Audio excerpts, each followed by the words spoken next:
I would have. Is this okay? I can hear it's not too loud. So thank you, Deborah, so much for it. It's incredibly wonderful to be back here. I used to come for all of the Estéticas colloquiums, and I haven't been able to come for a year, so it feels great to be back and to see all of these people that I used to have so much fun with.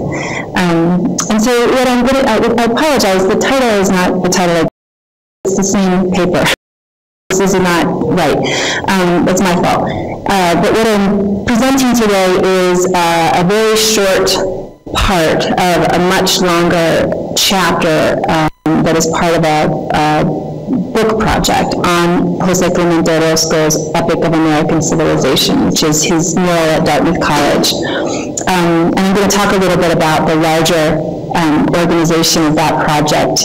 This would be part that I imagine is coming from the second chapter in that book, where I focus exclusively on the ancient half of the mural. Because I don't know exactly how many of you have spent time with this mural, certainly I spend all of my time with it, but I wanted to just briefly talk a little bit about the mural, how it's organized in the space, so that you can be more familiar with it before I begin the talk. And I think should I stay by the microphone, or can I stand? You have a point. You want me to go? Only for this. If you have one, it'd be great. But I think this. If I speak loudly, I think I can do it. So I just want to show you the mural is in the basement room in the library at the college. This is the reserve reading room where students go to look at books that are placed on reserve by professors. And as you can see from this layout, it's a long horizontal corridor. The building was completed in 1928, and Orozco began painting in 1932. And he organized in roughly two halves, and he used the reserve desk here, where people check the books out, as a kind of break in the cycle. So the mural begins along the west wall with the ancient migration, ancient human sacrifice. On the western half of the north wall is what I call the Quetzalcoatl sequence, where he tells the myth of Quetzalcoatl. This part of the narrative breaks here with the reserve desk, and then you pass through the corridor and go on to the other side of the reserve desk. You pick up the modern half of the mural, which begins with the scene of conquest and then culminates along the east wall with the image of Christ destroyed. So this is the cycle that he was commissioned to paint. And then there are there's this series of images that he painted across from the reserve desk.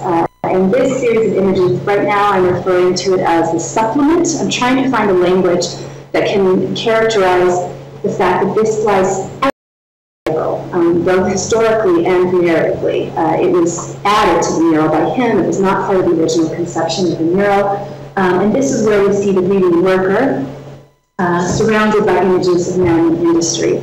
And this, as I said, faces the reserve desk. So it's located in that interregnum, that break, that structures or divides the ancient from the modern world. I think that's everything that I want to make sure you understand about this mural in space. And I will begin with the paper. Later. Well, it was painted at the same time, and the sequence of the mural is unknown. We don't know exactly when he did what. We know that he was working simultaneously here and here, so he didn't paint it in sequence. He painted at different parts at different times. The last thing he painted were these machine totems. He signed them. So he painted these while he was working on the cycle, but it wasn't part of the original conception of the mural. It's something that he added in. With it was no problem. Nobody was upset about it because there were these walls here. But I think it's actually important that this sequence of images is read as the kind of future. Murals is read as here's the present, and this is the future. And this is a typical kind of temporal reading of the structure of the mural. And I'm going to argue for a different kind of text here. And I think that this mural is sort of located in a rupture. it's not, it is a potential future, but it doesn't follow necessarily from the mural itself. I think it comments on the mural, it the mural, and the mural inflects the meaning of this sequence of images. And for those of you who know Orozco's work well, you probably are.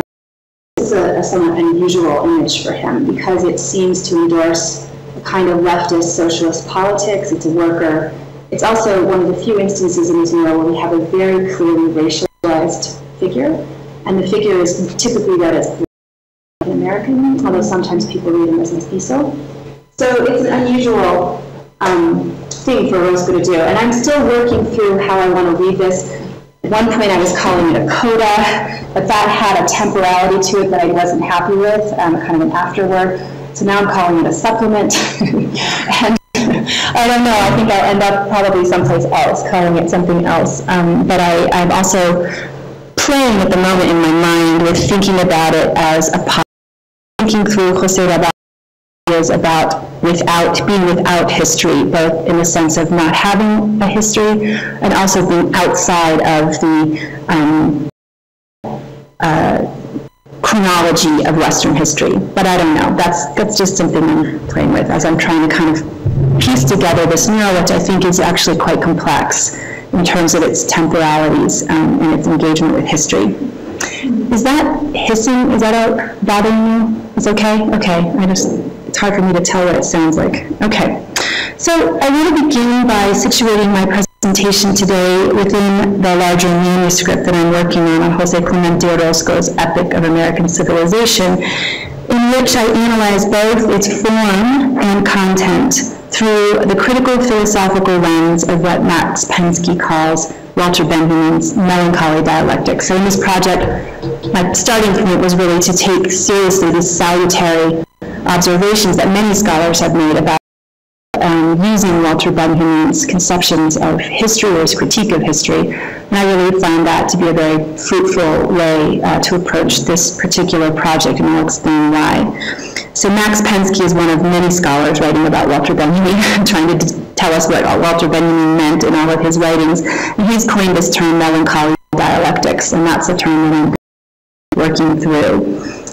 So Orozco and Benjamin were roughly contemporary figures, although there's no evidence that one was aware of the other.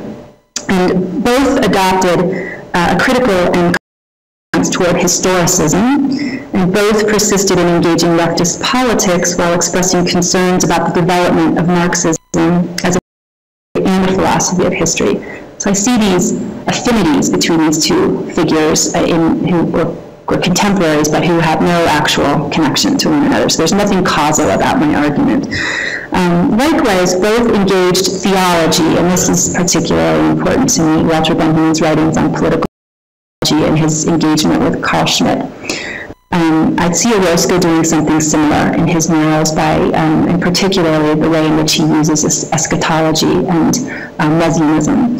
So both Benjamin and Orozco theology, and particularly messianic theology, overtly, much to the consternation of scholars on the left. Over the course of his career, Benjamin developed an alternative theory of historical materialism through which he argued dialectical rather than a progressive relationship between past and present. In his theses on the philosophy of history, he characterizes this dialectics as figural, foregoing metaphors of narrativity and continuity for those of the constructive image, which he configured as an eruptive flash of recognition. He writes, "It is not that what is past casts its light on what is present, or that what is present its light on what is past. Rather, an image is that wherein what has been comes together in a flash with the now to form a constellation. In other words, image is dialectics at a standstill. For while the relation of the present to the past is purely temporal, the relation of what has been to the now is dialectical, not temporal in nature, but figural. Only dialectical images are genuinely historical." So I make a lot out of this distinction that he draws between figural dialectics and temporal dialectics, and I'm particularly interested in the distinction he's trying to make present, and future, and what he calls what has been and the now. And I'll return to this at the end of the paper and hopefully make it clearer. So for now, I want to assert that statements like this resonate with some of the cryptic claims that Orozco made about his own philosophy regarding his public art practice. And I say philosophy because if you know Orozco, everything he wrote has a kind of dry sarcasm to it. They're sort of laced with sarcasm, so one has to be very careful in trying to interpret Orozco's written statements to try to determine what he is actually saying. And they're wonderful texts, which I won't be able to go into very much today. Orozco is often asked to explain his work upon the completion of a project, and at Dartmouth this was no exception. In his 1933 statement for the college's alumni magazine, he wrote the following about the epic of American civilization, and I'm going to read this long quote. In every painting, as in any other work of art, there is always an idea, he puts it in capital letters, never a story. The idea is the point of departure, the first cause of the plastic construction, and it is present all the time as energy creating matter. The stories and other literary associations exist only in the mind of the spectator, with the painting acting as its stimulus. The literary associations as spectators, one of them, when looking at a picture representing a scene of war, for example, may start thinking of a murder, another of pacifism, another of anatomy, another of history, and so on. Consequently, to write a story and say that it is actually told by a painting is wrong and untrue. But the important point regarding the frescoes of Baker Library is not only the quality of the idea that initiates and organizes the whole structure, it is also the fact that it is an American idea developed into American forms, American feeling, and as a consequence into American style. So there are two issues over story in his mural art. And second, he argues that the idea animating his epic is American in form, feeling, and style. In the first point, Orozco declares his antipathy toward narrative, and he does this often in his writings, begging questions about the artist's invocation of the term epic in the title, along with careful consideration of the formal organization of the cycle and its relationship to the architectural structure of the reserve corridor. In short, how are we sequenced iconography as something other than a story, or using the Spanish cognate an historia, a history. I find this project particularly interesting because the architectural space itself seems a linear narrative, a linear sequencing. And yet I think, as I will argue, that Orozco contravenes that linearity. But nonetheless, he calls it an epic. The space invokes narrativity in some sense, or sequencing in a linear fashion. And so one, I think, has to attend very carefully to the determine in what sense is it not a story, in what sense is it not a history. So in the first chapter of this project, I pursue this question by subjecting Orozco's various statements about his work to a close reading, placing particular emphasis on his repeated antipathy toward narrative and his provocative claims about the polysemic possibilities of art. I find in Orozco's explanations and mural cycles an inchoate argument about the viewer's share, using Duchamp's term there, and the political effect of images that echoes the constructivist method Benjamin ascribes to the material historian in his late work. In this spirit, I characterize Orozco's explanations as constellations, rather than narrative cycles, and argue that the epic is a dialectical image that counters the historicist term in the 1930s, which is best exemplified by Diego Rivera's National Palace mural. And I think that this mural is directly engaging the Palace mural as it's unfolding in the National Palace over this period of time. The second issue in Orozco's statement pertains to the concept of America that he invokes. Orozco's America was continental, of course, and he argued that in this mural he would interpret the forces, constructive and destructive, which have created the patterns of human life in the Western Hemisphere. End quote. He selected the myth of Quetzalcoatl, a myth which he described as not only autochthonous but also living, quote, pointing clearly by its prophetic nature to the responsibility shared equally by the two Americas of creating here an authentic civilization, end quote. So the myth of Quetzalcoatl has conventionally been understood as a prefiguration of the Spanish conquest of the Americas. As such, it has played a profound role in the post-conquest construction of Mexican national identity. Orozco's mural, I assert, challenges this origin story for the modern Americas. sense, it contradicts the messianic politics of both the state and the intellectual 1930s Mexico. So in chapter 2, from which my remarks today are drawn, I take a closer look at Orozco's iteration of the Quetzalcoatl myth, and this has been the hardest part of this work. It's trying to piece out the Quetzalcoatl story, trying to determine what did Orozco know about it, what kinds of visual resources do we have at his disposal. I've benefited enormously, of course, from Renato's work on this, as well as others.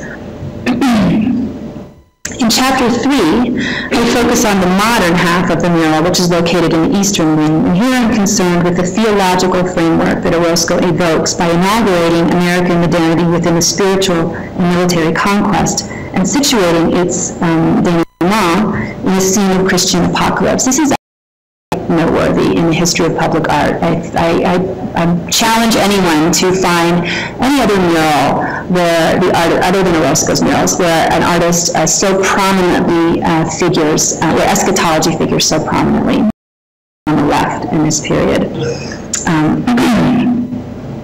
I explore eschatological history and the messianic politics of redemption that underlay the Spanish claim to the Americas, as well as the putative politics of a liberal nation state and Mexican socialism as embodied by Diego Rivera's vulgar Marxism. And then finally, in chapter 4, I turn my attention to modern industrial man, this sequence I was mentioning earlier, which are 5 images located across from the reserve desk with which Orozco supplemented the mural proper. I treat this strange image as an instance of what Benjamin called weak messianism. Extract its meaning as an image of our future through the critique of violence and sovereignty that I argue is imminent in Orozco's invocation of a judgmental but a non-redemptive Christ. And I'll return to this idea at the very end of the paper, although it's not fully worked out in my own mind. So now let us turn to Orozco's iteration of the Quetzalcoatl myth. And bear with me, I often present this work in the U.S. where people know nothing about the Quetzalcoatl myth. I know that you guys have probably know much more than my typical audience, but what I'm going to do here is sort of rehearse a kind of synthetic account of the emergence of the myth, the visual sources for the myth, and the kind of popular fluorescence of the myth in the 1930s. So I begin by noting the problem that lies at the heart of this.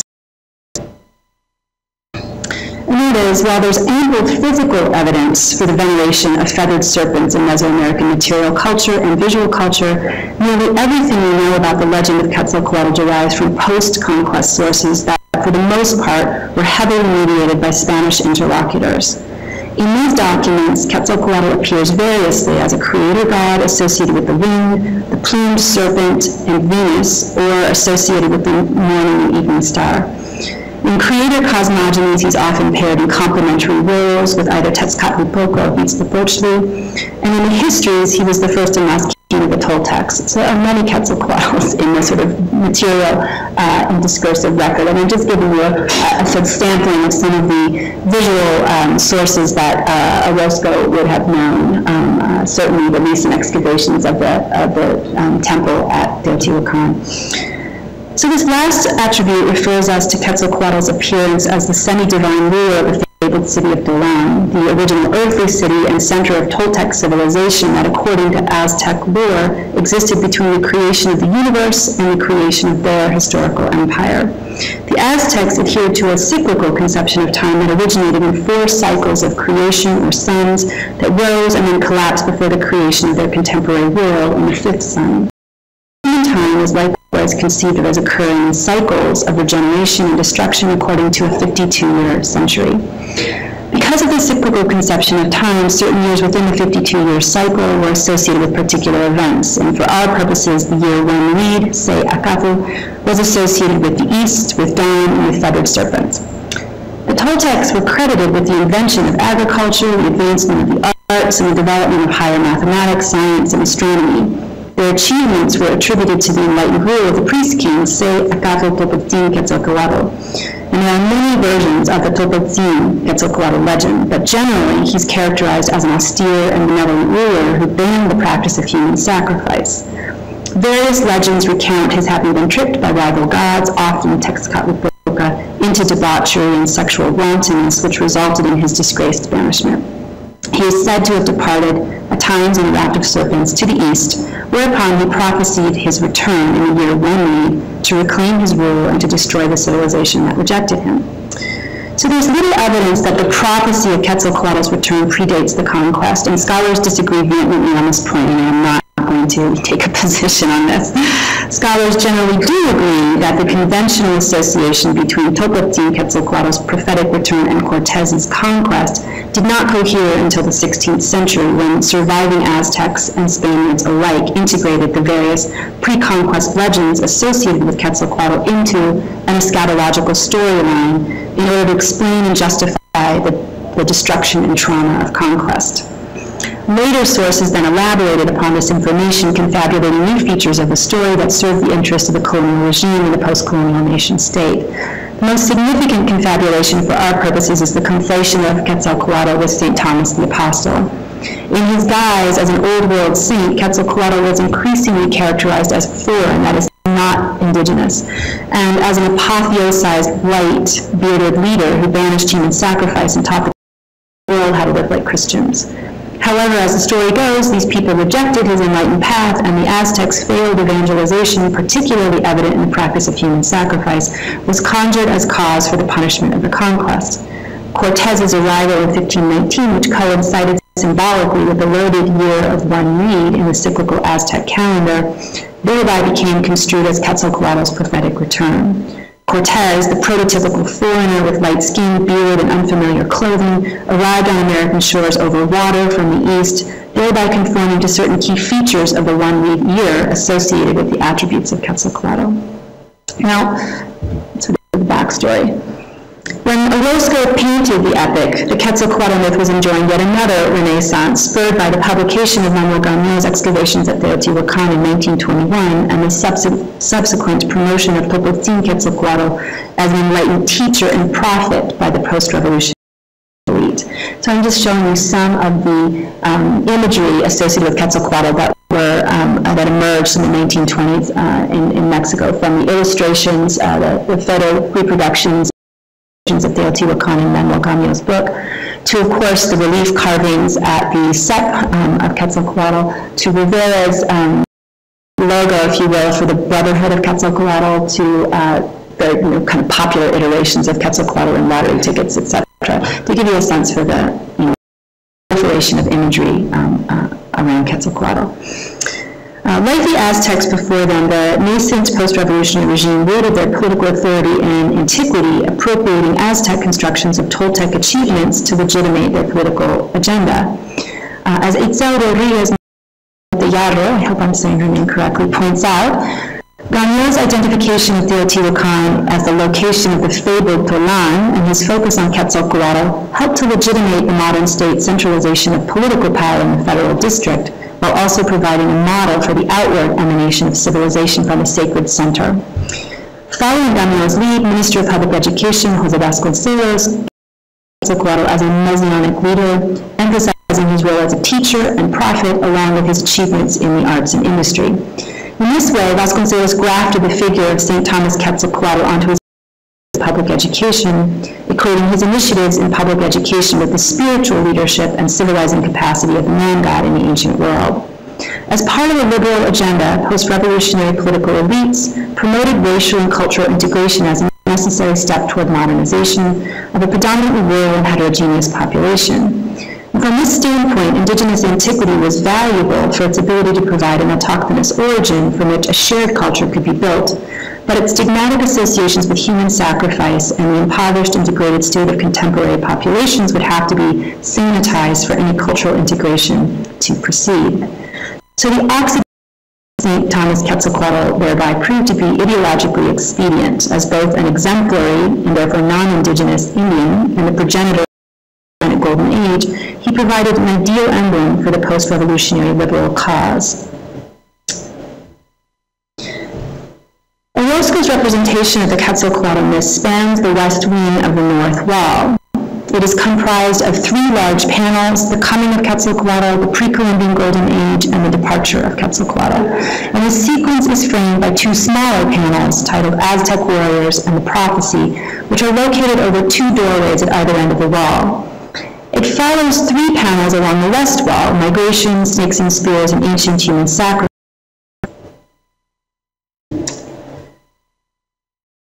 With the mythology of Topoltzin Quetzalcoatl, Orozco depicts Quetzalcoatl as both a historic leader and a deified prophet. In the Coming of Quetzalcoatl panel, he appears in his guise as the fabled semi-divine ruler of the Toltecs, emerging at the crossing of the pyramids of the sun and moon in the ancient city of Teotihuacan, and subsuming the pagan pantheon into his monotheistic religion. Recalling the occidentalization of Quetzalcoatl, he is blonde, white, with powerful hands and intense, all-seeing blue eyes. The following scenes depict Toltecan achievements in agriculture, the arts, and science. 3 dark-skinned men stage a progression from practice of agriculture and manual labor to the development of elite forms of artistic, and finally to more abstract forms of cognitive labor. Their indigenous features, in particular the highly fetishized profiles of the second and third figures, have been aestheticized, allowing for a powerful but orderly and pacific depiction of ancient Americans. In the departure scene, in Departure of Quetzalcoatl, the man-god's beard has grown wild. He bears the aspect of a wizened prophet. He stares toward the heavens, his face twisted in agony at the humiliation of his betrayal and exile. This final panel contravenes the balanced visual quality of the preceding scenes as Orozco cleaves the composition vertically.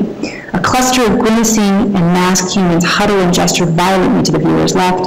Their leaning pyramidal form echoes the raking lines of the sacrificial altar behind them as they return to the barbaric practices of the past. Orozco would have been very familiar with post-conquest accounts of the Quetzalcoatl myth. Moreover, he would have had any number of popular representations of the man-god to draw from, given the ubiquitous presence of Quetzalcoatl imagery in state propaganda, commercial advertisements, and political cartoons during the 1920s. Finally, his rival and peer, Diego Rivera, had just completed the ancient Indian world portion of his National Palace mural, where Quetzalcoatl figures frequently. In period interviews, Orozco emphasized the original nature of his visualization, and indeed his imagery is highly esoteric, derived from an eclectic mix of vaguely ethnographic description and Western visual symbolism. A comparison with Rivera's contemporaneous iteration of the myth will highlight their differences. And I can't go into it in great detail. Renato goes through this quite a bit, as do other scholars.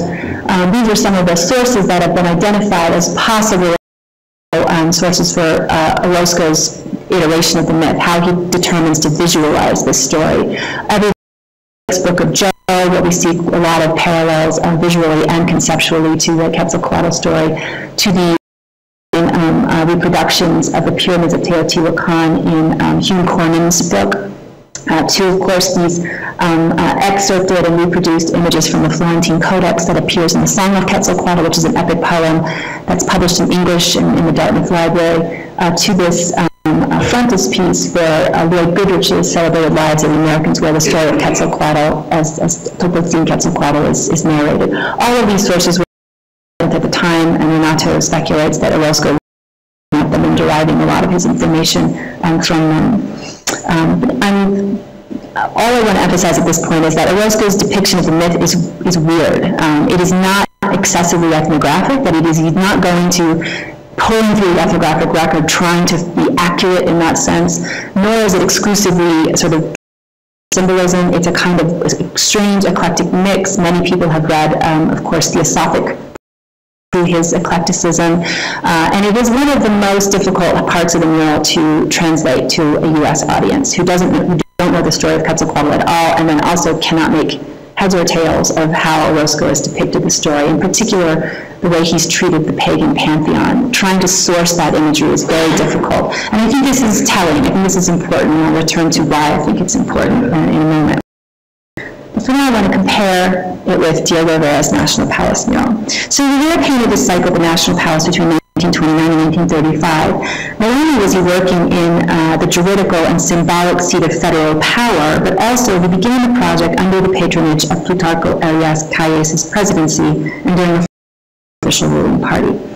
The mural is located in the grand staircase, and it is divided into 3 scenes depicting the ancient Indian world, Mexico from the conquest of the 1930s, and Mexico of today and tomorrow. In my larger project, I go detail, sort of tracking the shifts in Rivera's National Palace mural that coincide with over the long period of time that he painted it. And actually, I think the model, which is not painted and completed until after Orozco's completed his mural, is distinct ideologically and aesthetically from what he originally planned, as well as from the other parts of the mural. But I'll talk in brief about that today. So in the ancient Indian world, Rivera depicts Quetzalcoatl 3 times within a single space, and while stylized, each depiction of Quetzalcoatl can be traced to post-conquest codices, such as the Florentine Codex or the Codex Telleriano Remanente. At the top left, we see Quetzalcoatl emerge from a volcano in his guise as a feathered serpent with a bifid tongue. In the center, Rivera depicts Tolpotzin Quetzalcoatl as a white, bearded man-god in his sacred aspect as a spiritual leader of the Lights. On the top right, Quetzalcoatl rides to the east on a serpent raft. Thematically, the Buddha-like Tolpotzin Quetzalcoatl anchors the scene as all of the earthly action seems to radiate around his still-centered form. And to his left, which is our right, we see indigenous peoples engaged in the cultivation of maize and the way of artisans paint, carve, weave, and sew, kind of idealized vision of the ancient world under the enlightened brain of Quetzalcoatl. The peaceful order and creativity of these vignettes slowly comes undone as one scans the image from right to left. Situated at the crossroads between scenes of peace and creativity and those dedicated to war and subordination, Tolpotzin Quetzalcoatl functions as a visual, conceptual, and mytho-historical hinge between an enlightened but mythical Toltec civilization and the exploitative, historic Aztec empire that appropriated it. Rivera's Tolpotzin Quetzalcoatl, like Orozco's, is a white, bearded man god, an occidentalized Indian, and much has been made about the fact that he really crafts him as a kind of Buddha, even though he's drawing the specific iconography from the Florentine Codex. When Rivera completed his National Palace cycle in 1935, Calles was no longer controlling the presidency. The more leftist Lázaro Cárdenas had wrestled political power from Calles and his proxies, and Rivera was endeavoring to distance himself from such as the Quetzalcoatl Brotherhood, in order to gain approval of members of the Communist Party, been expelled in 1929. So the South Wall, depicting the world of today and tomorrow, is much more explicitly Marxist than the imagery along the North and West walls. It is here that Rivera painted a portrait of Karl Marx, holding up a passage of the Communist Manifesto, declaring that the entire history of human society to the present is the history of class struggle, end quote. Now, I've argued in prior places that Rivera endeavored in all of his murals, I think as early as this up through this mural for sure, to cast Marxism in a populist indigenous guise in order to Mexicanize it. The National Palace mural is no exception, and Rivera uses both Mesoamerican pictorial logics and the symbolic attributes of Quetzalcoatl to cast Marx as Quetzalcoatl's messianic return. So at the top of the North Wall arch, we see an image of the sun depicted upside down and falling in reference to Tzontzinac, where he who lowers his head, an Aztec god, underworld, death, and the setting sun. This detail suggests that while the ancient Indian world depicted below is setting, it suggests that the ancient world is setting, it's coming to an end. And at the top of the South Wall, Rivera again portrays the sun with a blazing naturalistic sunrise situated on the horizon behind Marx. These two references to the setting and rising sun also refer to Quetzalcoatl's associations with Venus, or the evening and morning star. So by depicting the sun falling on the North Wall and rising in the South Wall, Rivera insinuates that Marx, not Cortez, is the prophesied return of a post-Aztec Quetzalcoatl. However, Rivera's evocation of the cycles of the sun also insinuates Mesoamerican conceptions of cyclical time into his history of Mexico. Like the Spanish, he weaves Mesoamerican conceptions of history and cyclical time into the linear Christian notions of messianic and apocalyptic time. So this mural is endlessly fascinating around Rivera's conception of time and how he's trying to construct a dialectical history. But at the end of the day, I do believe that he subordinates the cyclical nature of time to a more linear Judeo-Christian notion of apocalyptic time. I'll say a little bit more about that. Rivera's treatment of the prophecy of return corresponds, I would argue, with Giorgio Agamben's what he calls the oxymoronic structure of Messianism, in which an idealized past is married with a utopian vision of the future. Incommensurable temporalities are joined in the figure of a Messiah whose coming promises to take us back to the future. This is the nature of its oxymoronic structure. How can you go back to go forward? So, Orozco's conception of the Quetzalcoatl myth has much in common with Rivera's if we confine ourselves solely to the 3 panels dedicated to the myth proper. Both artists depict his reign as a time of peace, industry, and creativity. Both artists represent Quetzalcoatl in guise. Both artists implicate his prophetic return in post-conquest history. However, if we reflect upon how Orozco's Quetzalcoatl panels are situated within the entire ancient sequence, salient differences present themselves, particularly to indigenism in its relationship to post-revolutionary Messianism. So Orozco's Quetzalcoatl sequence is framed along the north wall by 2 images of warriors, Aztecs to the viewer's left and conquistadors to her right. The figures in these 2 panels, titled Aztec Warriors and the Prophecy, face off across time and space, intimating their historic confrontation in the year 1 These panels thereby situate the mythical time of the Toltecs as a cultural resource for competing imperialisms, suggesting that it was not only the Spanish Quetzalcoatl's legacy with the arrival of Cortez, but also the Aztecs who called upon the Mictlantecuhtli in their domination of central Mexico. Aztec Warriors depicts 4 figures dressed in the vestments of ritualized warfare. 3 don the guise of eagles, the 4th that of a jaguar. Both animals are associated with the epic story of Quetzalcoatl's struggle against Tezcatlipoca. They are situated behind a stone effigy of Quetzalcoatl derived from those that protrude from the surface of the temple of Quetzalcoatl at Teotihuacan. Orozco's image thereby associates Aztec warfare with their veneration of the Toltecs and with their appropriation of the ancient site of Teotihuacan as the birthplace of their gods. Aztec warriors is echoed positionally and iconographically by the prophecy.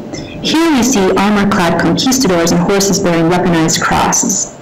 The prophecy refers to the post-conquest myth of Quetzalcoatl's return as Cortez, which follows the dramatic scene of Quetzalcoatl's departure, countering the directional force of the man god's powerful gesture by marching inevitably westward. So I see this confrontation in Quetzalcoatl's gesture east and the arrival of the conquistadors moving west.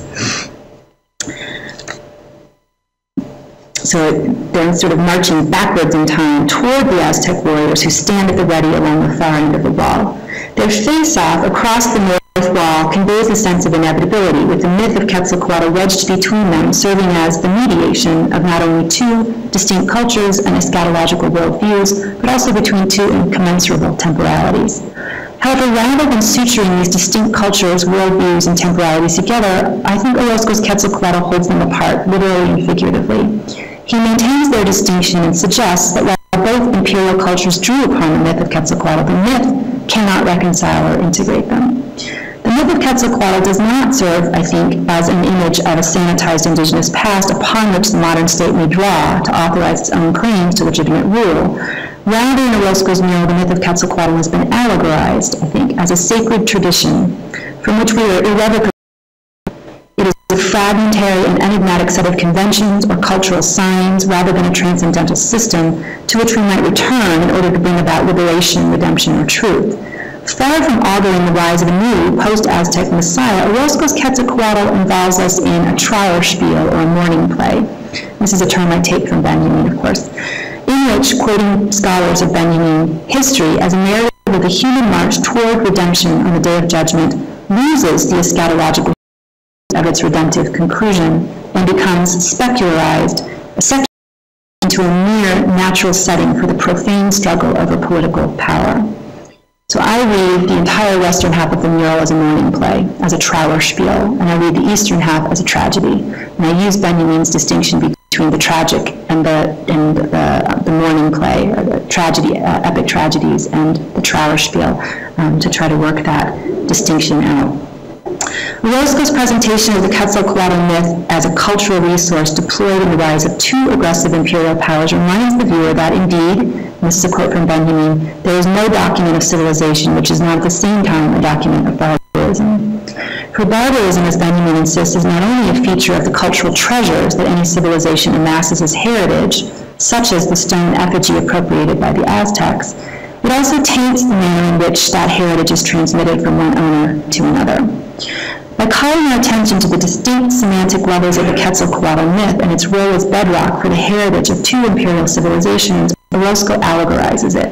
That is, his treatment of the myth calls attention to the ways its meaning has been produced, as it does to what that meaning may be. And here's where I think the esotericism of Orozco's depiction is important, that he doesn't make it seem as though we have easy access to the Quetzalcoatl story, but rather he seems to cue us to the fact that it is a sort of sequence of conventions and signs that we have to interpret, but that have lost a kind of their anchor in any kind of transcendental system of meaning.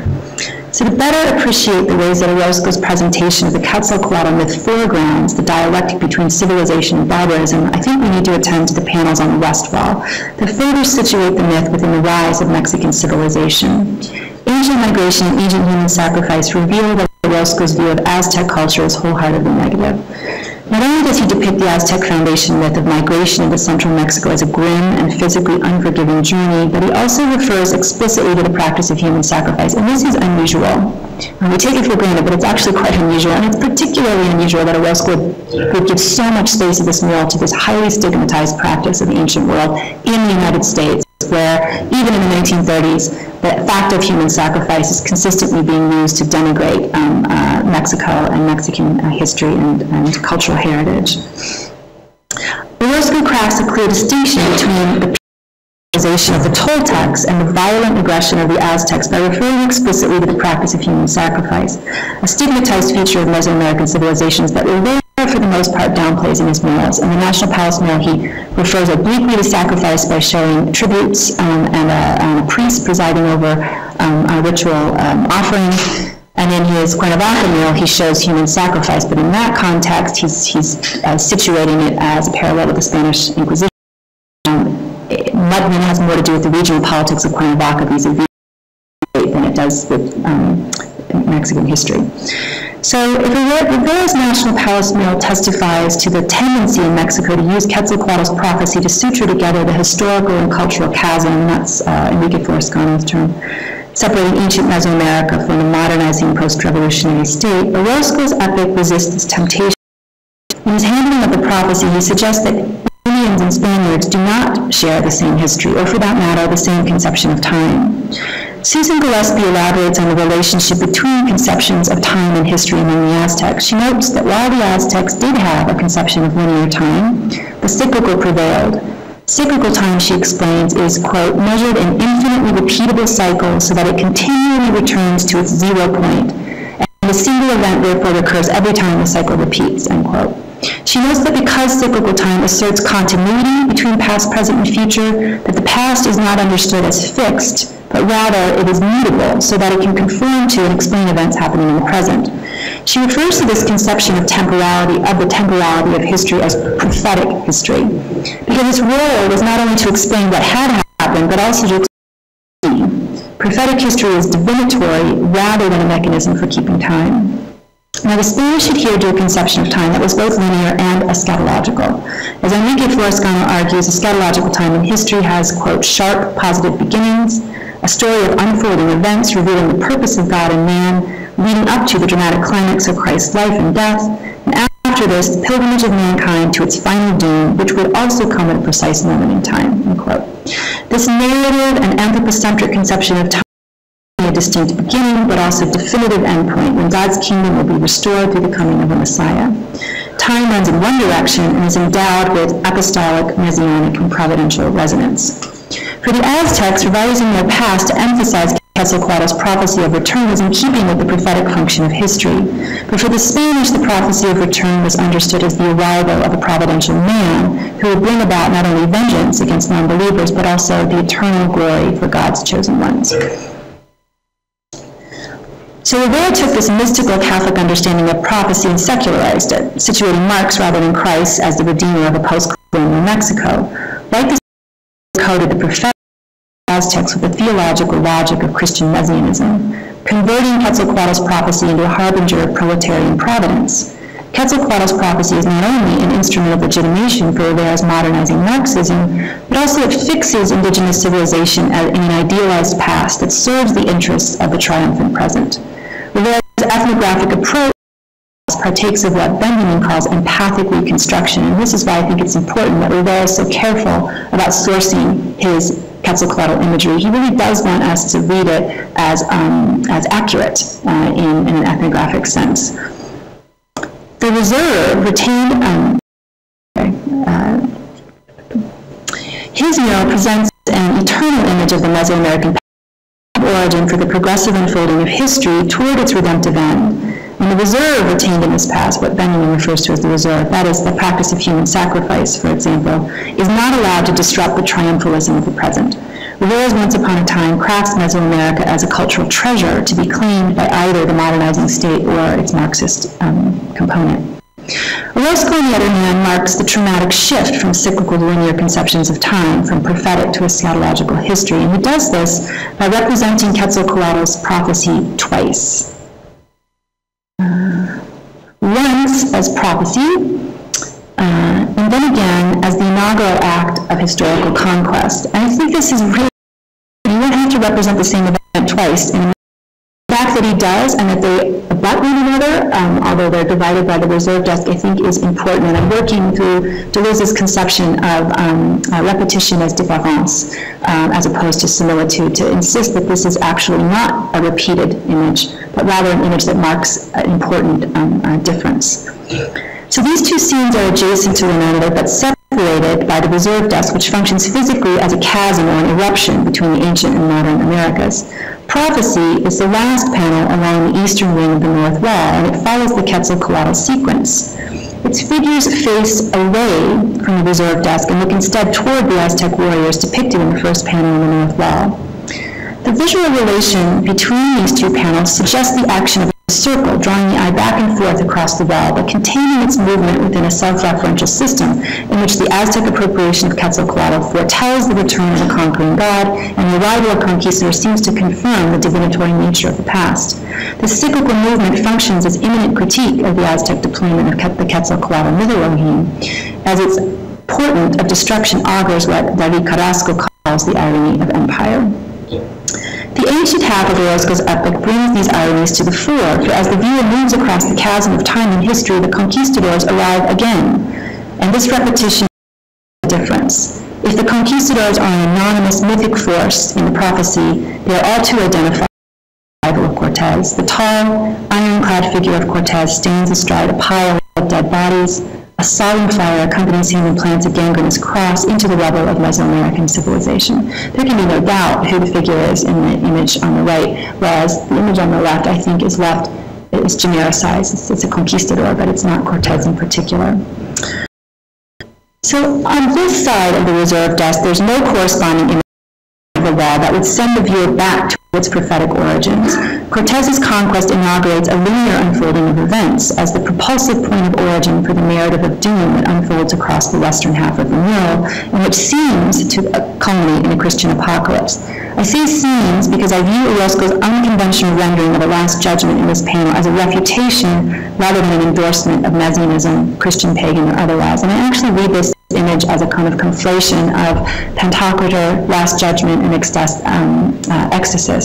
And I think this is typical of Orozco to sort of layer images this way, but read that way, it further complicates the meaning of this final image and how are we to interpret this image of the through repetition, Orozco's mural juxtaposes cyclical and linear time, using Quetzalcoatl's prophecy not only to insist upon a shared history, but rather not to insist upon a shared history, but rather to literally mark the difference, not Cortez. Cortez's arrival signals an abrupt shift from prophetic history to Christian eschatology, and moreover, he reveals that our access to the myth of Quetzalcoatl is always already mediated, whether we understand that mediation as a function of Spanish colonial appropriation or the colonial state building and post-traumatic reconstitution of their past. Orozco's insight into the present's mediated relationship with the Mesoamerican past is less a function of a conscious post-colonial politics. I don't think Orozco is a post-colonialist avant la lettre. Rather, I think it reflects his complex meditation and melancholic grappling with what Benjamin calls the art form and the problem of allegory.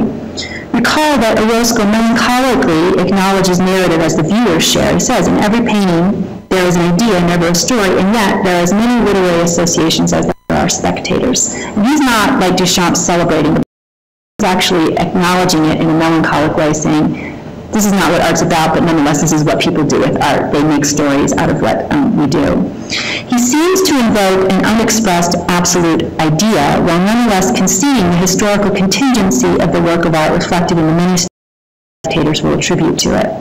For Orozco, the work of art is indeed polysemic. Its meaning is esoteric. It is an index of the art form's fall from transcendental ideal into allegoresis.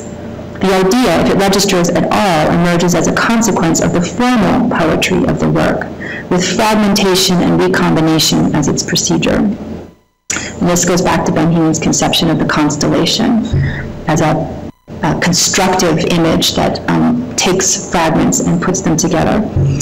In attempting to piece the Quetzalcoatl story together from various sources, to have intuited its nature as fragment. His mural allegorizes this problem as we are forced to contemplate the meaning of the Quetzalcoatl sequence within a framework of imperial conquest. Moreover, unlike Rivera, Orozco does not use the ethnographic to convince us that what we have access to is pre-conquest systems of cultural communication.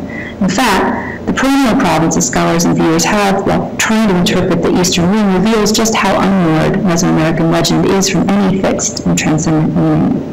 The form and content in Orozco's idiosyncratic and emphatically non-ethnographic treatment of the Quetzalcoatl myth don't quite match up. And as with the Baroque allegory that Benjamin discusses in The Origins of German Tragic Theater, Orozco's allegorical treatment of the myth of return signals the irreconcilable of opposing forces rather than their spiritual transcendence, and it establishes a melancholic relationship with the past.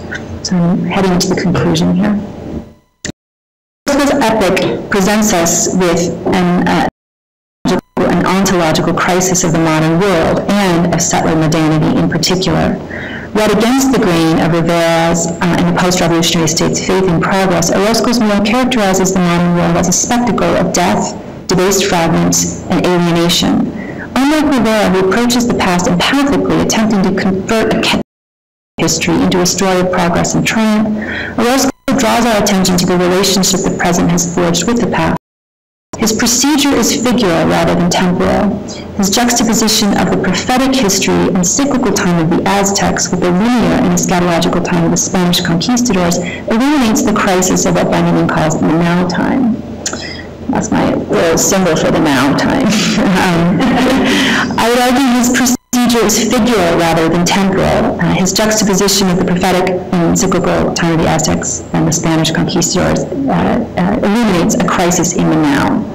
This is why I believe the mural shifts so dramatically from the arrival of Cortez to the machine, that is from the conquest to the modern period, and a sequence of panels that to the political crisis of the 1930s. For a figural as opposed to a temporal reading of the way that Orozco negotiates the chasm between Mesoamerican civilization and the modern Americas, I'm suggesting that we read Orozco's mural as a constellation that brings the dialectic between what has been and the now to a standstill.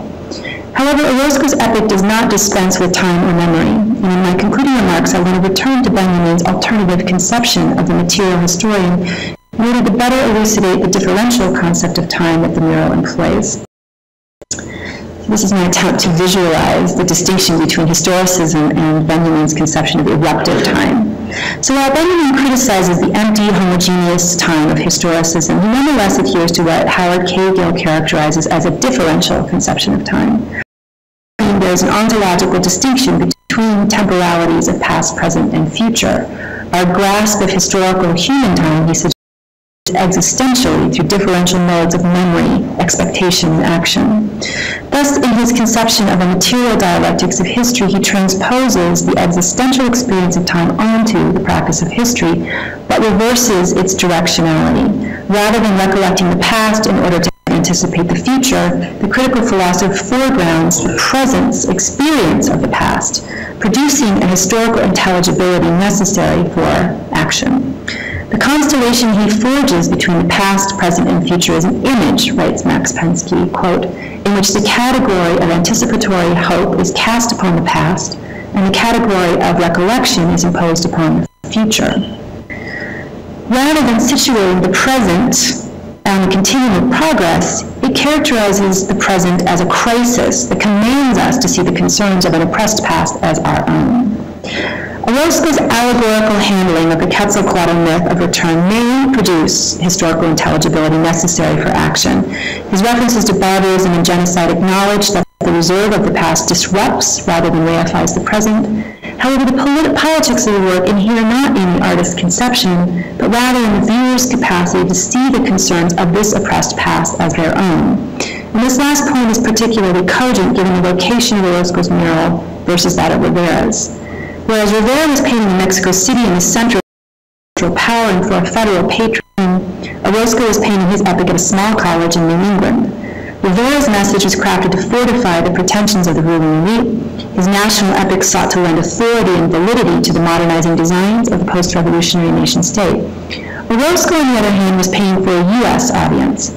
His reference to a shared America was highly illegible to many who viewed the settler mode of colonization as an exception to the Black legend of the Spanish conquest of the Americas.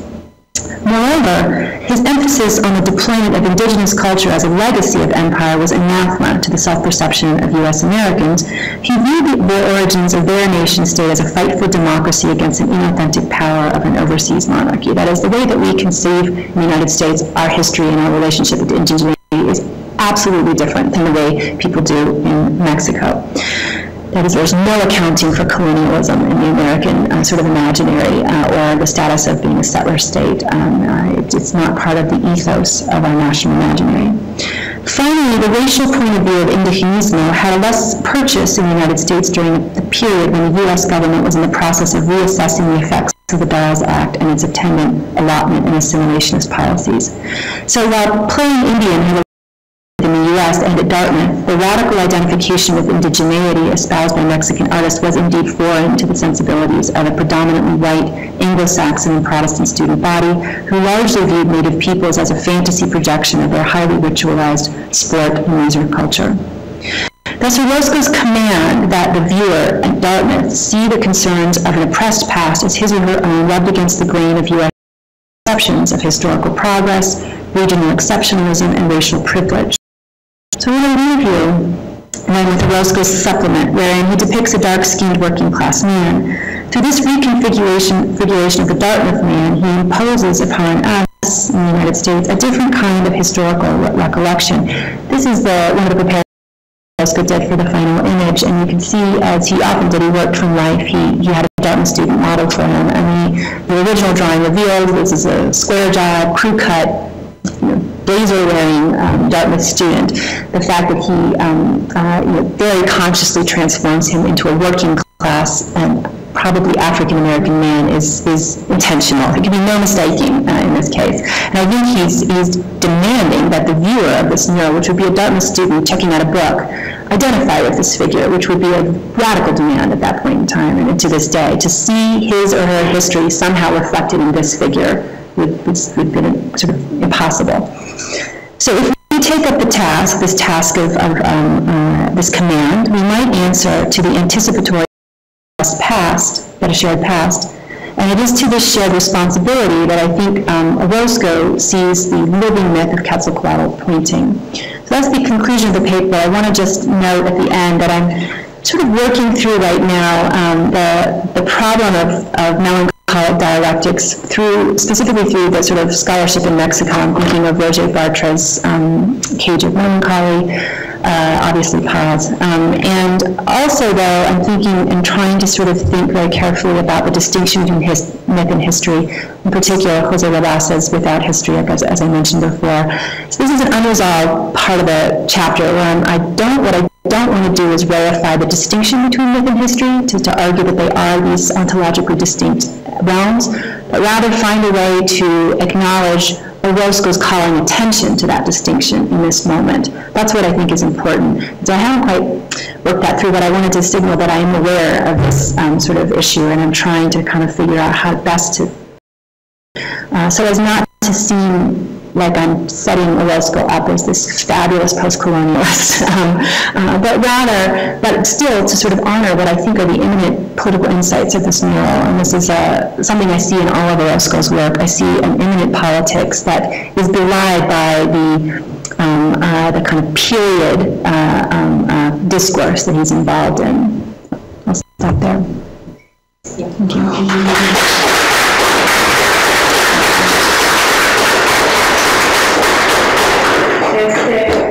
Me gustaría que tuviéramos tiempo, creo que tenemos casi media hora, 40 minutos para preguntas. Si pueden hacer su pregunta directamente en inglés, perfecto. Si se sienten incómodos con hacerla, pregunten en español. Está bien, and if I have questions, I'll ask for help. Yeah. Sí, Está bien. preguntas. But you talk about the esoteric underlying meanings, but do you think it has more to do with the Rosicrucian lodge that have to do with Mexico, or with the ashram, the esoteric studios? I don't know. I have pored over Renato's book. I have read, all of these accounts in the new scholarship on the Delphic Circle, and I find that a really hard question to answer, and I'm not sure how much energy I want to put into trying to answer it, because in this project, I'm less concerned with revealing the esoteric politics of Orozco's work. I want to mark them, because I think it's important in that intervention in the scholarship. And I'm more interested in the fact that of esotericism generally, that esotericism is, by virtue of its nature, allegorical, and the difficulty of reading esoteric symbolism, it sort of marks precisely this problem of allegoresis, which for Benjamin is a great tragedy, right? This is part of the trauma of the modern world, is that all of our transcendental systems of meanings have collapsed. We have no faith in an overarching system of meaning, and therefore everything is open to interpretation.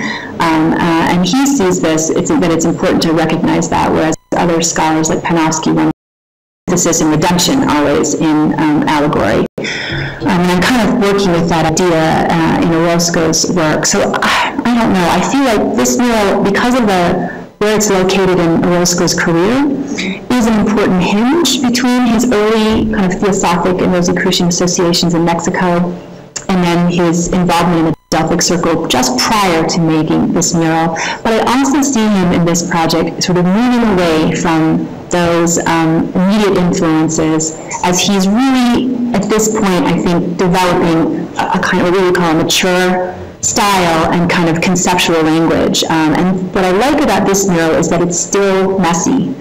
It's not resolved completely. And even, and I put a lot of emphasis on this in the first chapter, on the formal and visual discontinuity. That the first half looks nothing like the last half of the mural. They don't look like they're painted by different artists almost. And he kind of foregrounds rupture constantly. And partly I think that's about his maturation with medium and his own sort of visual program. And part of that I think is deliberate, and that he's very opposed to the kind of seamlessness. So I think also in terms of his relationship to esoteric systems of thought, that this mural is a kind of a transition point for him, where he's breaking away a bit from the Delphic Circle and certainly from Sicilianos' influence, and kind of developing his own sort of vision. And I don't see that kind of esotericism as pronounced in his later works. And I think that's part of why this is a transitional piece for him. It's the way, of course, yeah. So yeah, I'm trying in this project to kind of periodize Orozco's work, because he's working with the same themes, really, in the Prepa, but just in a very clumsy and unresolved and ambivalent way. He hasn't, I see the Prepa as partially unsuccessful, in part because of the space and the complexities of the commission, but also because I think he's deeply ambivalent about indigenism history in that project. Here, partly because of the space of the corridor, and it kind of forces him to deal with history in historicism, partly in maturation. I see him sort of changing and becoming clear about kind of what he thinks. And then I see the Hospicio Cubano, the culmination of this experimentation, because that mural, in my mind, is a constellation. There is no beginning or end. You can come into it from any direction. Now the space lends itself perfectly.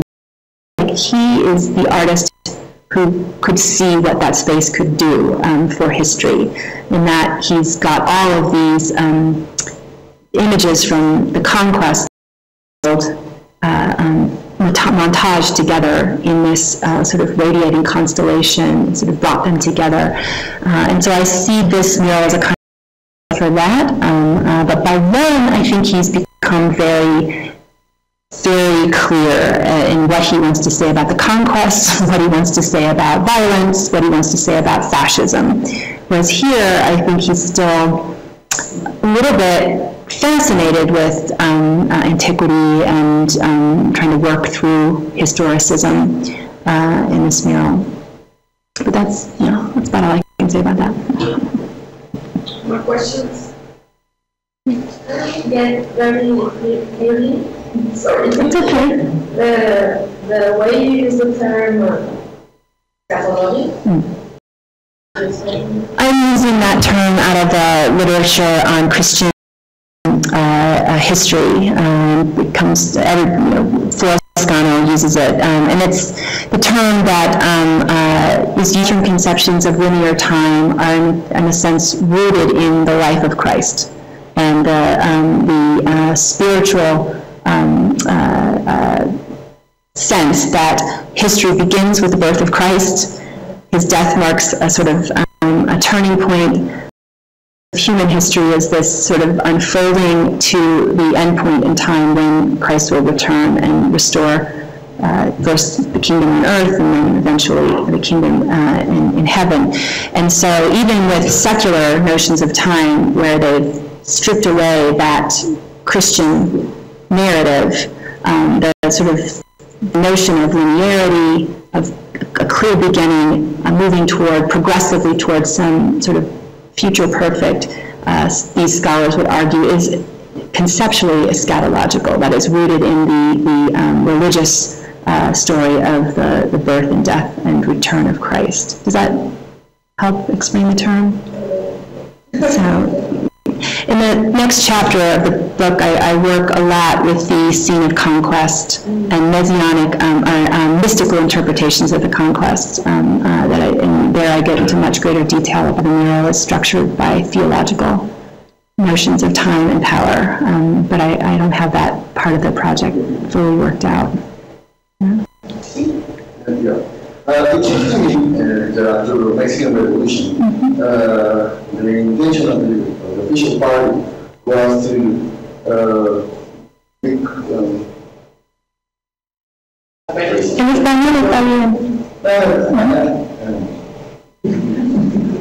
¿cómo se dice? Hacer del arte una retórica. Hacer del arte retórica, o sea, una retórica para el pueblo. Rhetorical? Particular is all for the people. It's not only the government, for the middle class, for the high class. It's all for the people. Right. And so people can see the progress of the revolution of the party. Right. And because remember, more than 70% of people cannot read. Right. That time. So in Eurovision, it kind of reflected this ideology. And do you think that this news that is in the Euro it reflected that ideas? And if it is, what would college-educated U.S. American. Right. So, if it is, what would be the intention of Orozco, particularly, and kind of thinking it was kind of propaganda for Mexican Revolution?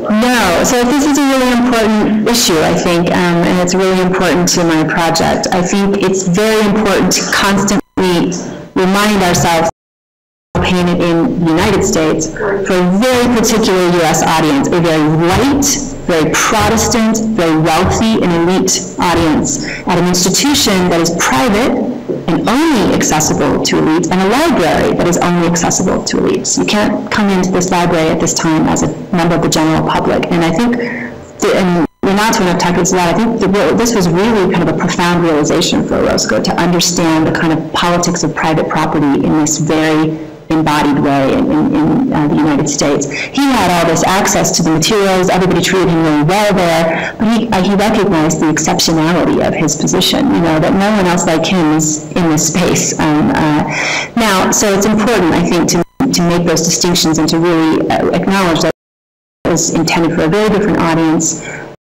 very different set of political contingencies, and Orozco's is doing something different.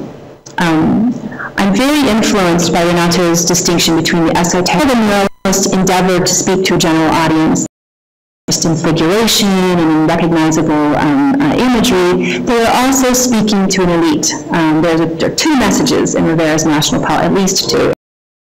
Palace mural. One is attempting to speak broadly and to promote the revolution in the state and to show a vision of history that is progressive. The other is speaking more to this elite level of intellectuals and politicians that he is associated with, affiliated with, both in secret societies and in his political commission, to promote the idea that there is an elite that is in the right way, and that this elite imagines themselves as Quetzalcoatl-like figure, as messianic, having this vision that most Mexicans don't have, and they're going to kind of bring them along by hook or by crook, getting them there. So that, I believe that is operating in all Mexican murals. Rivera is where I think we see it the most, the believer. He's the most, he believes the most in the post-revolutionary political project. I think Orozco's always really ambivalent about the populist politics of muralism. I don't see him throughout his career as working really hard to reach a general audience. He doesn't talk about his desires as an artist that way. He's often, his writings seem very about him from that point of view. And he seems to be quite generally frustrated by the public, that the public can't understand, that they see all this crazy stuff. They see whatever they want to see. They want everything to be explained. He's constantly complaining about this in his public statements, not private letters. Like, this is what he's saying. Bar after bar says, explain dive bomber and tank. Orozco doesn't explain the mural at all. Instead, he has this long argument about the problem with the audience and the problem in how the viewers see what they want to see, and this sort of impacts art. So I don't think that Orozco's ever really committed to the populist politics of Mexican muralism, and I think we see that in his murals, because even his earliest projects and his latest projects are very hard to read. I don't think most people go into the Hospicio Cabañas and go, oh yeah, I get it. And they certainly don't with this mural. I mean, I take students, we work on this mural every year, and they are confounded by it. And so part of what I hear in your question is also this, why would he tell the story of Quetzalcoatl for this audience? They don't know anything about Quetzalcoatl, never heard of him. This is an interesting choice, and it reminds us that even though the mural is intended for a U.S. audience, he's also thinking about his relationship to Rivera, who's working in Mexico. And I do think that there is a very deliberate dialogue between this mural and Rivera's National Palace mural, in which Orozco is attempting to kind of redo the Palace mural, working against Rivera's kind of historicist, politically ideological, expedient agendas. So it has two audiences. One is the U.S. that I mentioned before, and the other is this kind of mobile elite audience, and particularly his sense of rivalry with Rivera, which is not just about personal envy, I don't think. I think it's about really substantial ideological differences that are really important to Orozco. But he is not a propagandizer, so he's not going to talk about it in his art in a really overt and dogmatic way. He's going to show his differences through motives in very different ways. I don't know, does that help answer your question? Mm-hmm. Please. Earlier you talked about how the, you don't care about murals, and explain how, like, the idea of redemption comes here, like, in a political way, like, very clearly, it's sent out in Rivera's mural. Whereas in Orozco, it comes in the form of prophecy. Would you think that, talk about the cycle in the library, in a certain way, you have like the West and the East and all the North, and the rest would be like Dakota. Would consider that the image of Jesus Christ in modern aggression will be in a certain way a more critical, a more complex, but still representation of the idea of redemption? So this is what I'm struggling with, and I really don't think it's an image of redemption, but it's the reason I'm struggling is, if that's the case, why would Orozco put this symbolically loaded scene of a last judgment in his mural? I mean, it just forces you to go there. It forces you to sort of assume that it's a last judgment scene, and therefore it must mark the kind of end of times and the sort of redemptive new times. The reason I say I don't think it's a redemptive image, there's a lot with students, trying to work through the iconography of this. Actually, let me go forward. Pardon me. First of all, it's an extremely, here we go, unorthodox image. If it is a Last Judgment scene, it is totally unorthodox. So it's clearly not meant to take us back to some Catholic orthodoxy, because it so clearly violates the tropes and the conventions of that kind of imagery. He's not enthroned, there's no damned and saved, there's, so it's not clear at what point in the cycle of Christ's life we're at here either. And this is why I say I read it as an ecstasis image. I'm sorry, a monasticis, pardon me, my grasp of Christian history is poor. A monasticis image, which is an image that's dominant in the Eastern Church, it's not much a part of the pictorial tradition in the Latin Church, but it is part of the Latin liturgy. It's celebrated every year, and this is the moment in Christ's crucifixion after he's crucified, so he's mortally, physically dead, not yet risen, so he's not yet manifested his divine self. He goes down into Hades, and he pulls Adam out of the pits of hell, and he usually is shown with a cross, kind of beating the devil. And so I'm showing you an example of that here. So I think what this image is doing is it's drawing Pantocrator, Byzantine Pantocrator images, and this is Christ the Judge, right? Partially from images of crucifixion, and partially from the anastasis. And the anastasis marks this sort of debate within the Christian theology, his divine or human self. And what I found interesting about Orozco's depiction of Christ here is that he's so mortal.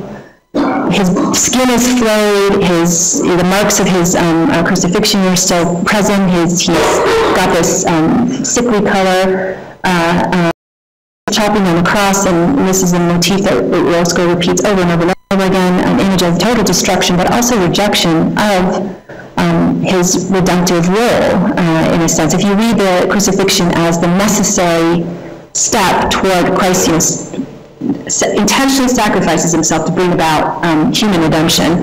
He chops down his cross. One interpretation is that he's saying, no, I'm not going to redeem humankind. What I think is, so I find it complicated, layered, and it has to be sort of, I have to parse out and work through the sources that he's using, and I'm very inspired by Karen Cordero-Lyman's reading of the Prometheus, where she sort of brings out Orozco's tendency to really layer iconography in such a way that it moves the image away from the conventional story towards something else.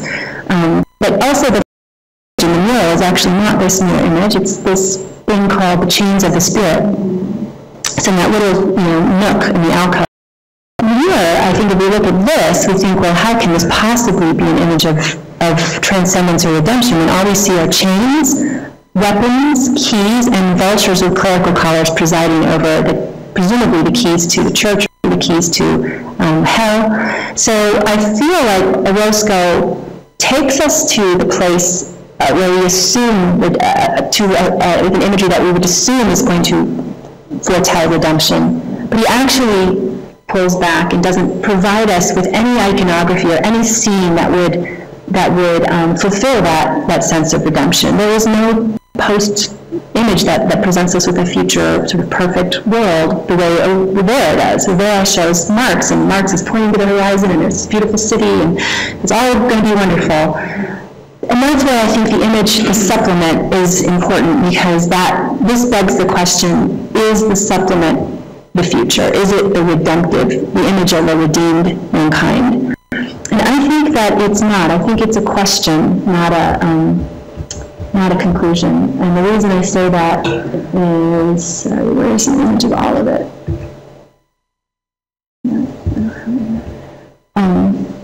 Shoot. You'd have to go back to the beginning to find it somewhere. This image is framed on the left by of workers and machines, and there are I-beams hanging over their heads, and they're huddled in a circle, and you can't see what they're doing, and there's all this piling up of machinery. I see this as a kind of classic Orozco vision of machines dominating man. On the other side, we see workers working together, building the scaffolding for a new building like we see behind here. I see this as an image of humans sort of using technology to, do something positive. Architecture, I think, functions that way throughout the mural. And so I actually think that this figure is sort of positioned between two potentialities, and we're not told which direction he goes. As if, I think, Orozco is really placing us in this now time, this eruptive moment, when we see people trying to forge a relationship with the antique past in order to present a positive future. But I think Orozco is putting us there in the crisis. And here I'm thinking about some of the German philosophies about crisis that are informing Benjamin's thinking. And we're sort of situated in a kind of now time that is not sending us off into a vision of a foretold future, which would be a kind of redemption. So that's my long-winded answer to your question. I don't think it is an image of redemption, even though that would be the logical assumption based on the Christian iconography. Maybe my question is tainted by me putting head on my feet, but I'm in trouble. It is very interesting to see that actually what seems to be broken, regardless of comes to the teleological, and Orozco is resisting this teleology. So instead of offering you the forthcoming spirit and the arrival, actually installs you. And not only, I mean, he figuratively stalls you, and he literally stalls you. He changes the image. With the change, he closes the possibility to foresee, and the image that you're expecting, right? Space is closed. Right. And I find these two images, this one and the one, I would still wonder if it would be dialoguing, if you might be considering Benjamin's constellations. How could this image be dialoguing? That's the Cortez image. The Cortez image, yeah. It's on the desk. Yeah. This is why I'm sort of playing with the language to describe this scene, trying to figure out how linguistically characterize its role vis-a-vis the rest of the. It is dissonant, and it is putting us. I agree with you, right in the now time, and forestalling what we want. Forestalling a vision of what to do, where to go, and really, insisting that. So I right now, the way I through Benjamin's conception of weak messianism, and this is the part of Benjamin's philosophy that scholars are very uncomfortable with, because he re-employs the language of messianism despite his very overt critiques of messianic thinking in order to construct an alternative politics, an alternative Marxist politics, basically. And his conception of weak messianism is that it's not about the God or the semi-divine leader coming in and fixing everything for everyone, but rather it is a kind of principle that inheres within individuals who answer the command that the dialectic image produces. And so I'm sort of at the moment seeing this command that the Dartmouth students see himself in this figure as a command that they be able to understand their present condition as somehow related to this very foreign story, you know, that seems to have nothing to do with the United States. We even conquistador, anyone. And the United States, you know, defines its national imaginary over and against the Spanish Black legend, you know. I mean, so for Orozco to invoke the Black legend in the United States, this is not a casual. I mean, he must know that there is great negative thinking about the Spanish conquest in the Americas that could only stigmatize or only distance viewers from the United This trouble with the Black legend is also read against, as far as the American experience, the teaching of Black Americans. So I think that it's not the first time he makes that connection, and Siqueiros will make that connection as well. So there is that which would seem very interesting. Both murals are facing each other, the conquistador against the Black American. You would have the crisis, the present crisis there as well. I don't think it is fortuitous that the bodies are so white. I mean, they are not intended as indigenous bodies, and that is also to World War I, and even to workers dying. I mean, there is also to that image a double-sidedness, a more historical and story side, which is the carabelas and cross, that part of the story. And there is the other side of the story, which is, I think, much more 20th century. Absolutely. And in the third chapter, I'm working a lot with this abrupt shift from the conquest to the modern period, which is in the middle, we move from the scene of destruction right into the machine, and the bodies are being twisted and fed into the machine and then spit out by the machine panel into this image of Anglo-America and then Hispano-America. And so I absolutely agree with you. Drawing, and this image of the conquest and the Black legend is a kind of doubled image that also refers to the contemporary crisis of technological, machine-based society, and that it also is he's linking it to American sort of Fordist, what would be Fordist and Taylorist practices, and sort of creating this kind of homogenized cookie-cutter and zombie culture. You know, our conception of zombies, not the 1930 conception of zombies. The thing that I think is interesting, so the worker doesn't directly face Cortez, so Cortez is sort of here and the worker is sort of here. So he faces nothing but the emptiness of the reserve desk, and the two images that are facing him are the prophecy and the Cortez image, but they would be at oblique angles to him. And what I find interesting, and you pointed this out as well, there is some attention to skin tone throughout the mural. It's not consistent. Orozco does not have a consistent system of marking out different ethnic populations. Exactly the table of you. But there is no reference to African American experience at all in this mural until you get to this image. And we know that Orozco is working with the anti-lynching campaigns. He's invested in, and he understands the problem of American racism, and he understands that it circulates largely around the treatment of blacks, not necessarily the treatment of other ethnic populations. So this is why I'm kind of playing with José Rabasa's idea of apostasy and thinking maybe a way to think about this figure is, this is the figure that outside of this history. He is obviously, the slave trade is absolutely central to the histories of both of the Americas, and yet it's not in these narratives at all.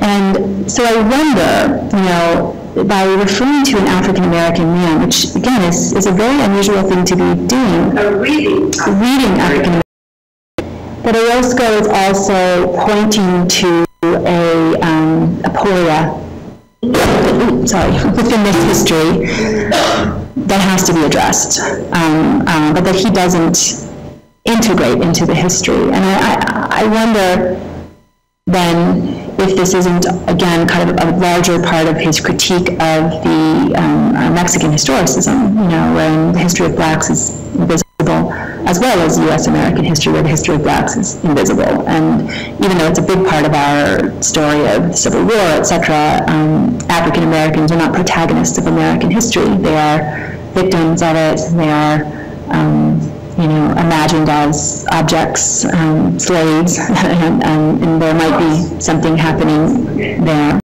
It's a lot. I still have a lot of work to do to try to. But one of the things I want this project to do is to say there are all these things about this mural that we routinely report in writing about it. Oh yes, here's Christ destroying his cross. Oh, here's Cortez. Oh, here's this black man reading a book. We don't actually stop and say, what? What? I mean, think about it. Where else are you going to find a mural in 1932 in the United States or Mexico that is so prominent? Comments on the Christian apocalypse. Where else are you going to find a mural where an African-American worker is so prominently featured? I mean, Siqueiros represents lynched figures, but his proletarian soldier is white. Rivera represents all kinds of ethnic figures. Worker is white. As involved as they were in... His workers in the United States. Exactly. They are not that centrally concerned with the plight of African Americans. So I find these things to be exceptional and therefore worthy of actually really thinking carefully about them rather than just assuming that we know what they mean within the context of this mural. And I also think we have to, and this is a bigger part of this third chapter, it's very important to remember that he's painting this mural and Rivera is painting his mural during the Cristero Rebellion. They're all present at the same time. Same time, but Rivera's also, he's working back and forth. He's only working on the Rockefeller mural for a few months. He's still in the National Palace throughout this period, and the final scene of the National Palace isn't painted until after the Calles regime comes to an end.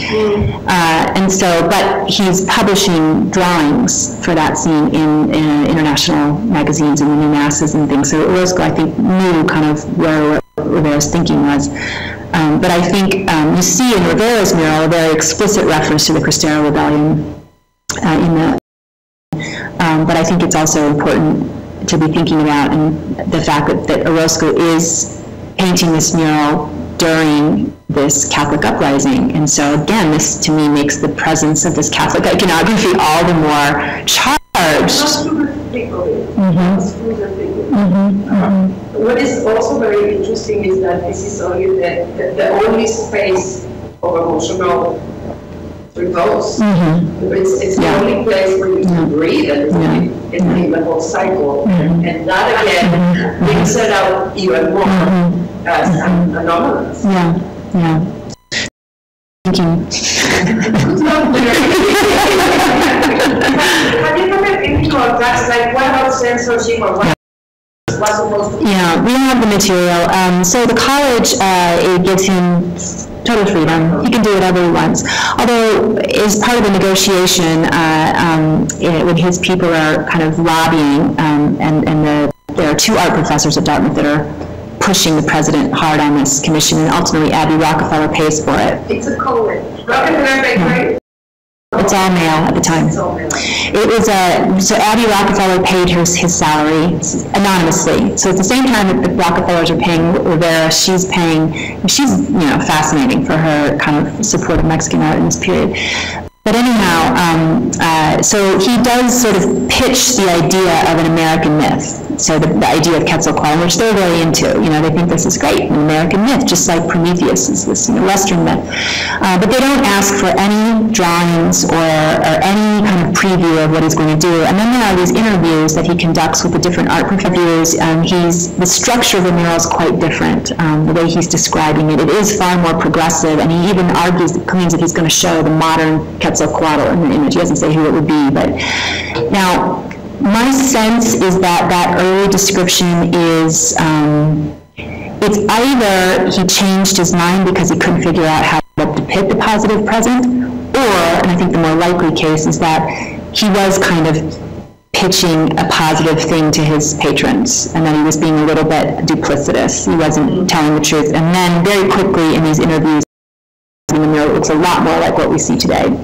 But the scenes move around, and I described this in the chapter. Scenes of Cortez were originally it was going to be a mirroring of barbarism of the modern world, barbarism of the ancient world, and Cortez was going to be there, and then the eastern half was going to be scenes of American progress, American machines, American agriculture, and then he moves things around, and in the process of moving these ideas around the mural, he really changes its structure and its meaning, I think, quite a bit.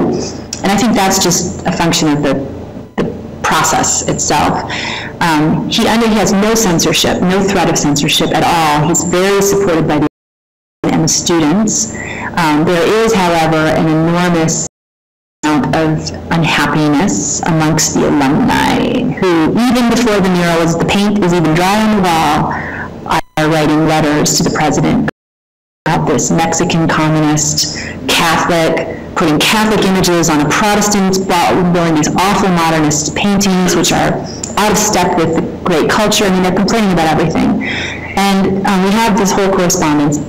And Hopkins, the president who okayed is actually amazing in his defense of the mural. He constantly writes them back by hand and says, you know, basically you're being racist or you're being stupid, or and he says, you know, we're a college, we don't censor art. Time will tell if this is an important work of art or not, but we have to let time decide. We're not going to decide. And this is really amazing. And Hopkins is a leftist. This is an amazing stand to be taking in 1934 when the Rockefeller family has finally said, you know, enough with these communist muralists. So the Dartmouth mural stays, and then there's another piece of the story which I've written about in other places, which will probably be in the conclusion, which is that the president gets so many outraged letters about the mural that he finally agrees to allow a Dartmouth alumni to paint another mural on campus, which will be kind of the response to this mural.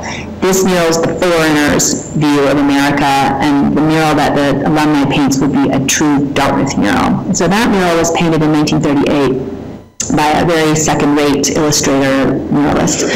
And it tells the story of the founding of the college, and it kind of deliberately reverses a lot of the politics and iconography of Orozco's mural. But what it does is it shows the founder of the college as a drinking song, coming into the woods, corrupting the Indians. It has a bevy of naked Indian women reading books upside down, and at the end they're all drunk, drinking rum, and, you know, falling down. And it's a complicated mural, but anyhow, this mural is painted, and it is beloved. It is beloved amongst Dartmouth students and Dartmouth alumni as the perfect expression of Dartmouth, and against this terrible, you know, atrocity. And then in the 1960s, when Dartmouth does become co-ed, and when Dartmouth does start to actually honor its mission to educate Native students and starts admitting Native students again, a huge controversy erupts. And ultimately that mural, which is called the Hovey mural, which you can see online if you want, is covered up. It's not destroyed, it's not permanently covered, but they put false walls in front of it to view. And then in the 1990s and early 2000s, there were a series of attempts to uncover it, make it more public again, and now it's a classroom. It's available to professors and visiting scholars and people to study.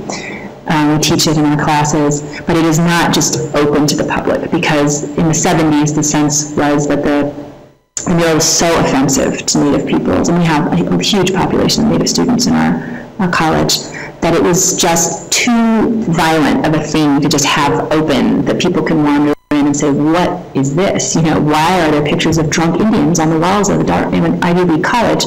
So that's part of the reception of the mural. So they didn't censor Orozco, but they allowed this other, you know, sort of very much within the culture of the period, but very out of step with a sort of the 1970s mural to go forward. So very fun little historical fact. I think we can take one more question. All right. Anybody? Okay. And I guess more.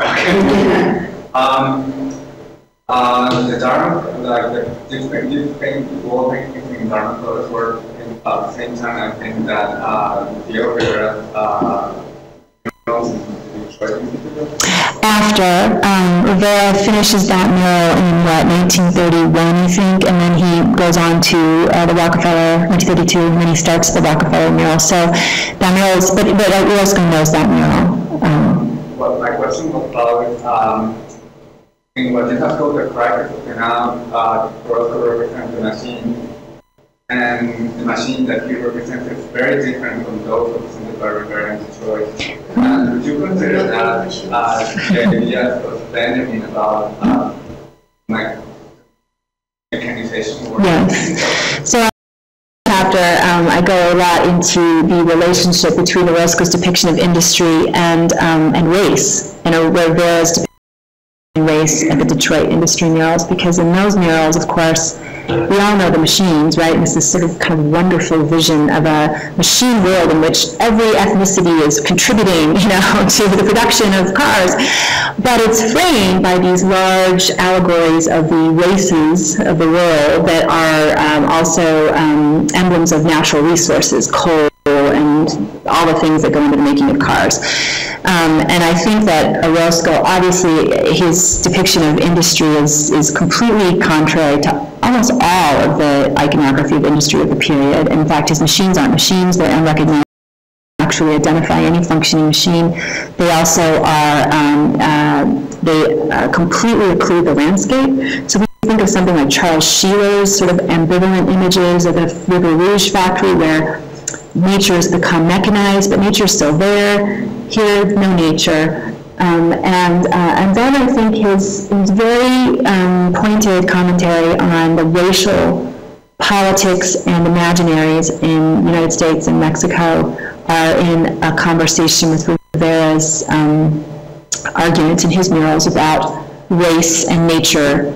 And Benjamin really argues that it's in the subordination of nature, and that that's the origins for the subordination of man through the machine. He really draws a connection between the historical tendency to exploit and despoil the natural world and the exploitation of the worker.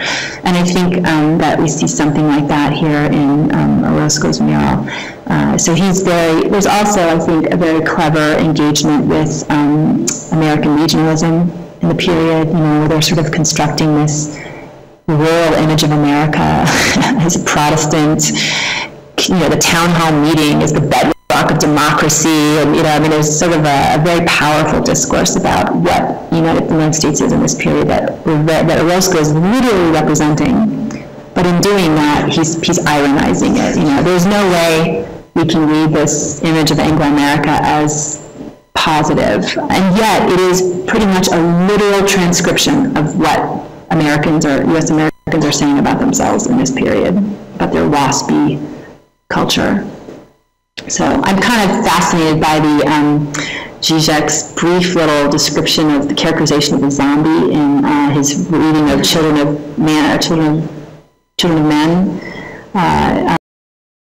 Quadrone's film, and it's a little ditty, but I find it kind of fascinating in that he reads the zombie in a very particular way, and everybody always interprets these figures as zombies. Now, I don't think Orozco thought they were zombies, because in the 1930s, zombies were very much about Haitian, you know, they would have been, it's a very different discourse, racial discourse, but in our contemporary world, what does a zombie mean? You know, what is this undead thing, and how does the zombie signify an unreproductive society?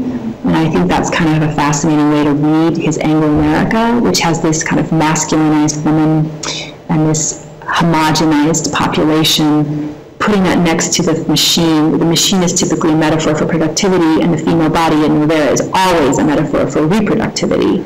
Whereas here we have what we could argue is an unreproductive woman positioned next to the machine landscape, you know, and sort of bringing those things together, I think is interesting. Yes, very much so. Death. It's what is ultimately this whole half is all death. Dead people, the undead, and then, you know, the birth of dead knowledge, which is about the most macabre scene, and then images of sacrifice and war. And then Christ, right? Crucified Christ. It's just one image after the other of death, as opposed to a progressive image of rebirth, life, productivity, reproductivity, you know, the kinds of visual tropes that were popular. But, you're far ahead of me when it comes to being conversing with these German philosophers.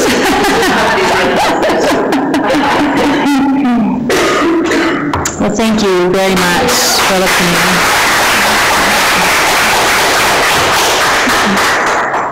Mary, we have books for you. So okay, I got it. Like I said, I got an extra bag. I will like this. I will like it, I'm sure. Yes. I remember the story. No, but I'm glad to have it. And this is the first cohort of curatorial studies. Oh, okay. And this is just an advertisement. You have this? I have this one already. Okay. So you can have that one. Okay. But these I do not have. Fantastic. And this is for groceries. Oh, great. And I need a nice sturdy bag to carry all of my good stuff. Stick this in the washer. Thank you. Gracias a todos. Gracias.